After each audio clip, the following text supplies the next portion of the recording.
Pois é, a inflação voltou a subir para todas as faixas de renda no mês de julho, segundo sondagem mensal divulgada hoje pelo Instituto de Pesquisa Econômica Aplicada.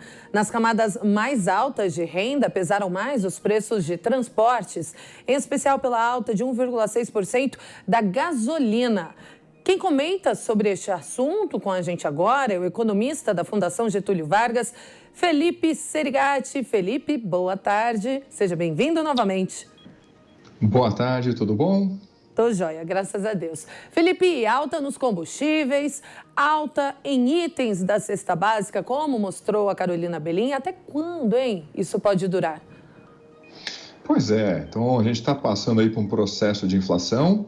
Vale a gente ressaltar, isso não é exclusividade do Brasil. Então, o mundo está passando por um processo inflacionário que decorre disso. Então, vamos lá, você vai ter tanto fatores globais quanto fatores domésticos. Os fatores globais, o que a gente pode apontar para o pessoal? Recuperação econômica, então veio a pandemia, criou ali disrupções, problemas, turbulências em diversas cadeias de suprimentos, e isso tem gerado inflação.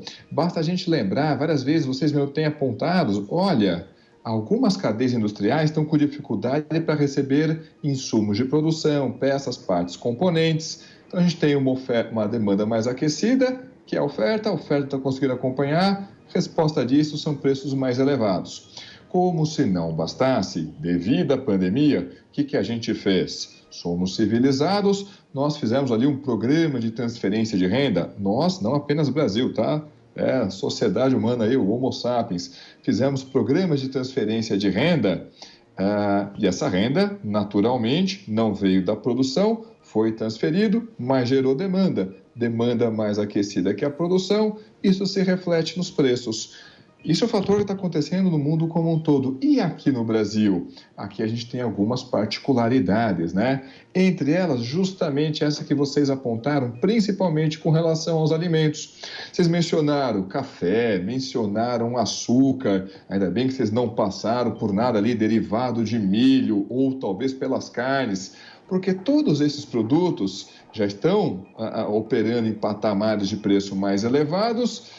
E agora, no mês de julho, São Pedro trouxe ali uma surpresinha não muito agradável, né? A gente já vinha ali de um período de seca, que atrapalhou a produção agropecuária, e no mês de julho nós fomos atingidos por 3 geadas, a mais forte justamente na passagem de julho para agosto. E adivinha só, nessa geada, quais foram os produtos que mais foram impactados, que mais apanharam com essa geada? O café, os canaviais e justamente a produção de milho, além de toda aquela produção hortifruti, que em geral é mais sensível a variações climáticas mesmo. Resultado disso, gente, de fato, é preço mais alto. Isso aí é um choque temporário? Da parte de alimentos, provavelmente sim. Só que alguns alimentos a gente consegue renovar o seu ciclo mais rápido, hortifrutis, 60 dias, 90 dias.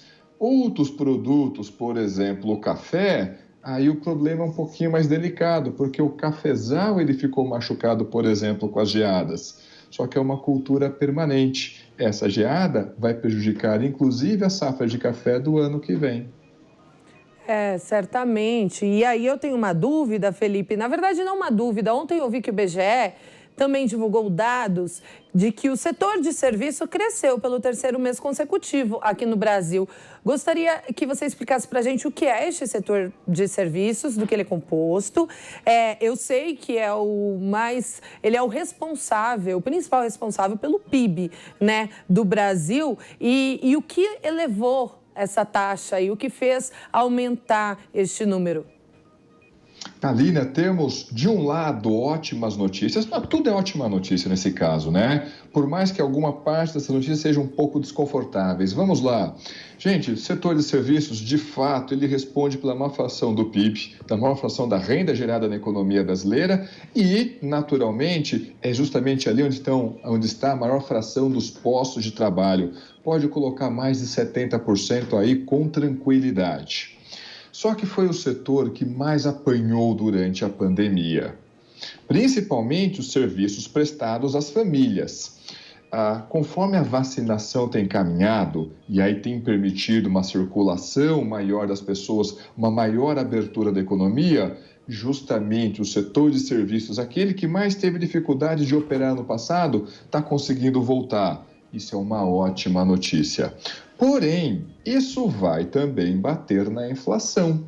Por quê? De um lado, vocês mesmo colocaram, olha, o combustível ficou mais caro. Quem depende de combustível? Todo mundo, tudo que é setores. Não é que nem alimento, que em geral uma inflação de alimentos não aparece em outros setores. Combustível, energia elétrica, até mesmo aquela inflação mais associada à locação de imóveis, à construção imobiliária, tudo isso, gente, vai aparecer no setor de serviços.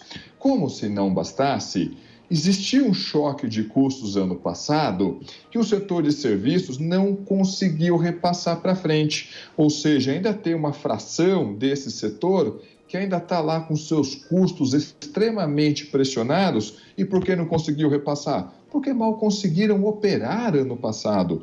Conforme a economia está se abrindo, o setor de serviços está podendo voltar a funcionar, uma fração desse choque de custos vai terminar aparecendo justamente na inflação, nesses índices de preços. Por mais que seja desconfortável, gente, sem dúvida alguma, é uma boa notícia. Estamos voltando a operar quase que na nossa totalidade. Bom, Felipe, mudando um pouquinho de assunto, né? O presidente Jair Bolsonaro lançou aí o Auxílio Brasil, substituto do Bolsa Família, e pretende, no mínimo, aumentar este valor do benefício para R$300, mas a intenção realmente é de R$400. Você acredita que isso possa ajudar as famílias ou isso pode prejudicar um pouco a economia? Porque elevando, a gente sabe, né, historicamente, eleva um, também eleva outro imposto. Isso vai depender bastante de como for feita a alocação do orçamento disponível. Se esse recurso, por exemplo, vier de uma avaliação de diversos outros programas sociais, e aí você concentrar nesse mecanismo direto de transferência de renda, esse impacto fiscal ele pode ser menor. De qualquer forma, olhando para a economia, deixando um pouco de lado a situação das contas públicas, essa transferência ela é importante. Gente, nós estamos vendo uma recuperação da economia, ótima notícia que o setor de serviços está tentando retomar o seu fôlego, mas o mercado de trabalho ainda está bastante machucado. Principalmente o mercado de trabalho do setor informal e principalmente entre os menos qualificados, que é justamente a fração da força de trabalho que mais vai demandar esse tipo de recurso. É justamente a fração da sociedade que está mais vulnerável.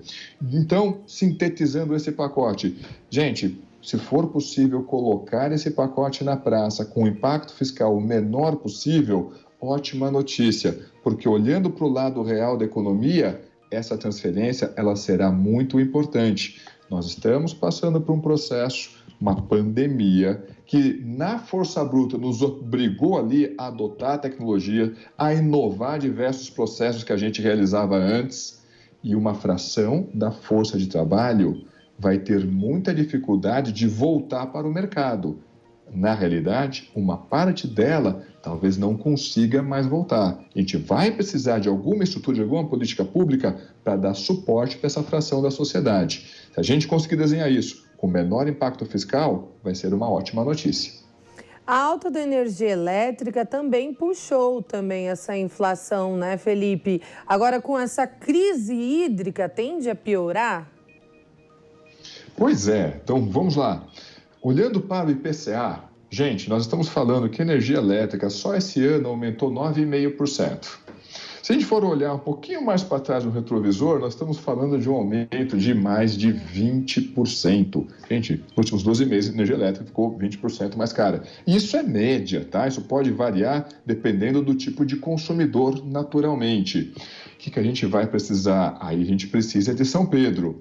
Tem boas e más notícias, né? Então, olhando para os modelos climáticos, vem um pouco de chuva agora no mês de agosto e talvez chuva um pouquinho mais forte no mês de outubro. para o universo agro, para a produção de alimentos, isso é uma boa notícia. Olha, mesmo que não sejam chuvas tão fortes, talvez consiga recuperar um pouco de umidade no solo, o que favorece a produção agropecuária. Mas talvez, para recuperar o nível dos reservatórios, que tem sido a grande variável que tem prejudicado a produção de energia elétrica, talvez não seja suficiente. Em outras palavras, provavelmente a nossa conta de luz permanecerá cara até a gente conseguir entrar mais adiante lá em 2022. Muito bem, Felipe Serigatti, economista da FGV. Obrigadão mais uma vez, Felipe. Bom fim de semana para você. Eu que agradeço o convite. Bom final de semana para todos vocês também. Obrigada.